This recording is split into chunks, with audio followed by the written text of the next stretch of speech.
They say suicide is one of the most selfish things anybody can do because it takes that person who committed suicide out of their immediate pain, but it leaves their loved ones and people who cared about them in pain that will never end. And, this year has begun with, quite a few cases of suicide, and especially in men, a lot of cases of men committing suicide. And it's just crazy. I was talking to my mom yesterday, and she was like, "Oh, somebody who used to live in the estate where you live recently passed on." And I was like, "Ah, okay. No, I didn't get to hear about that." And then she tried to explain who that person was, and I kind of vividly remember seeing someone like that. But we live in a big estate, so I don't know everybody who lives here. And so it's only when she showed me the picture of his picture that, and then his name, that I put two and two together, and I was like, wow. And that's the guy who committed suicide at AdLife Plaza.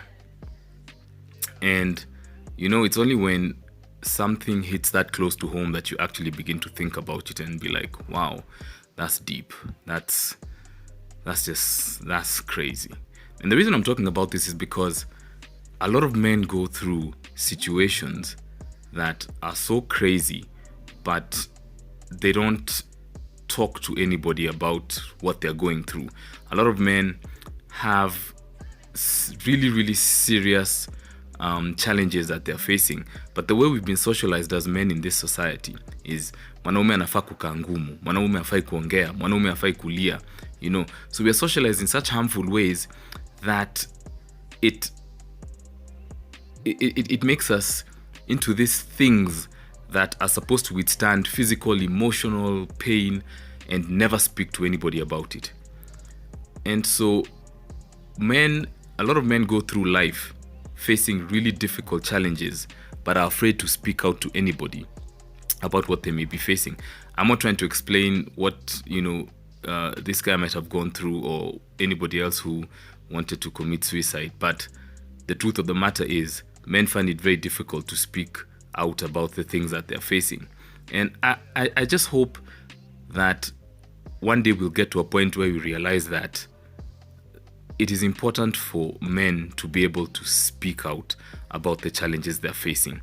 And if you don't have anybody to speak out to, I think it's important for you to, I don't know. I think it's just important for men to be able to support one another, first of all. I think it's important for men to be able to create spaces where we can talk to each other about meaningful things, about things that are affecting us as men. And it is important for us men not to put each other down when we see our fellow men going through things which we think are like, you'll get over that, or just brush them aside. It is important for us to be able to create this environment where men can support each other, to go through the difficult periods, to discuss the things that they are unable to discuss with anybody else. Men, we need to be able to just come together for each other.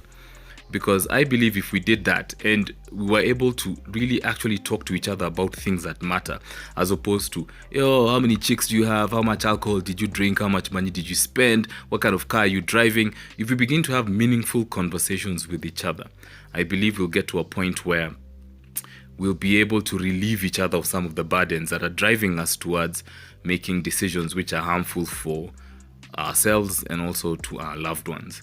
And so my whole thing out there today is just, men, we need to be able to hold each other, support each other.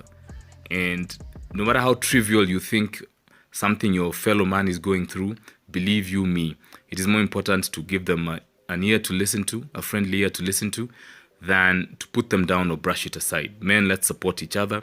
Let's be able to be our brothers' keepers and hold each other up.